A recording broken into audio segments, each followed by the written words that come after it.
গো। আসসালামু আলাইকুম, আমি মাইনুল ইসলাম, ফিজিওথেরাপিস্ট। আজকে আমি আপনাদেরকে বলবো যে কিভাবে আসলে আমরা এইজ ভেরিফিকেশন করি। যেমন বাংলাদেশ ক্রিকেট বোর্ডে আন্ডার 14, আন্ডার 16 এবং আন্ডার 18 এই তিনটা ক্যাটাগরিতে এইজ ভেরিফিকেশন করা হয়। তো এটা নিয়ে অনেকের মনে অনেক ধরনের কোশ্চেন আছে, আসলে এটা কিভাবে এই এইজ ভেরিফিকেশনটা হয়।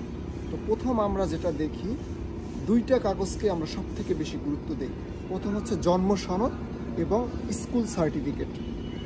অন্য আর কোনো কাগজের কিন্তু প্রয়োজন নাই, শুধু দুইটা কাগজ হলেই এনাফ। এই দুইটার ফটোকপি হচ্ছে ফর্মের সাথে এবং মূল কপিটা হাতে রাখতে হবে। এটা যে মেইন কপি থেকে করা সেটা জাস্ট ডকুমেন্টসের জন্য, এটা একটা ব্যাপার।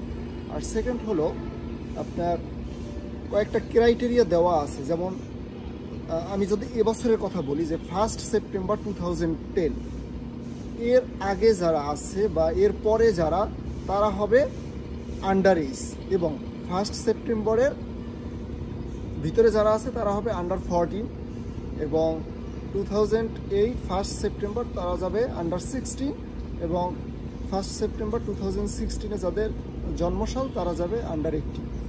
এটা একটা হলো কাগজের ব্যাপার। আর সব থেকে বেশি ইম্পর্টেন্ট হচ্ছে আপনার ক্লিনিক্যাল ফিচার, মানে কি ফিচার দেখে আমরা তাকে কোন ক্রাইটেরিয়ায় দিব সেটা নির্ধারণ করি। যেমন আমি যদি আন্ডার 18-এর কথা ধরি, আমাদের যে থার্ড মোলার যে টিথ আছে সেটা যদি ম্যাচিউর হয় এবং তার অল হেয়ার যদি ম্যাচিউর থাকে এবং ইঙ্গুইনাল লিগামেন্ট যদি ক্রস করে, সেক্ষেত্রে আমরা তাকে ওভার এজ ধরি। থার্ড মোলার যদি ম্যাচিউর হয়, অনেকের হচ্ছে থার্ড মোলার যদি পিঞ্চ করে, থার্ড মোলার পিঞ্চ করা মানে সাথে সাথে সে 17+, তার মানে সে আন্ডার 18 একবার পাচ্ছে। এরপরে হচ্ছে আমরা দেখি আন্ডার 16। আন্ডার 16-এ যেটা দেখি যে তার হচ্ছে থার্ড মোলার পিঞ্চ করে নাই কিন্তু সে স্পেস তৈরি হয়েছে, সেক্ষেত্রে হচ্ছে সে আন্ডার 16+, মানে হচ্ছে সে আন্ডার 18 2 বছর পাচ্ছে, আন্ডার 16ও সে পাচ্ছে না। ওকে, স্পেস তৈরি হয় নাই কিন্তু তার হচ্ছে সেকেন্ড মোলারটা ম্যাচিউরড হয়েছে, সেক্ষেত্রে আমরা হচ্ছে 15+ রাখি। এবং সাথে তো হেয়ার অবশ্যই দেখি যে তার ইঙ্গুইনাল লিগামেন্ট হেয়ারটা ক্রস করেছে কিনা, তার টেস্টিসে কোনো হেয়ার আছে কিনা, এবং সেটা ম্যাচিউরড হয়েছে কিনা। ওকে, সেটা হলো 15+। এবং 14+-এর ক্ষেত্রে যেটা হয় যে 15+ মানে হচ্ছে সে 16 1 বছর পাচ্ছে। 14+-এর ক্ষেত্রে যেটা হয় যে তার দাঁতগুলো দেখি যে কাটা কাটা আছে কিনা, মানে এখনও ফুল ম্যাচিউরড হয় নাই, সেক্ষেত্রে আমরা তাকে 14+ বা 16 সে 2 বছর পাই।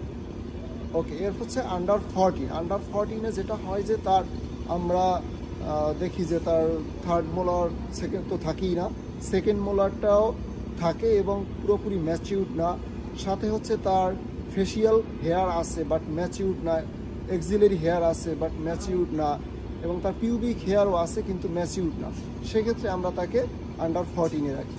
এর মধ্যে আন্ডার 14-এর দুইটা ক্রাইটেরিয়া আছে, কারা আন্ডার 14 1 বছর পাবে, কারা আন্ডার 14 2 বছর পাবে। যাদের অলরেডি হেয়ার আছে কিন্তু ম্যাচিউরড না, তাদের ক্ষেত্রে আমরা আন্ডার 14-এ রাখি। কিন্তু একদমই কোনো হেয়ার নাই, সেক্ষেত্রে আমরা তাদেরকে আন্ডার 14 2 বছরে রাখি। এবং আর একটা হচ্ছে যে আন্ডার এজ, মানে সে 14ও খেলবে না, 1 বছর অপেক্ষা করবে, দেন হচ্ছে 14 খেলবে।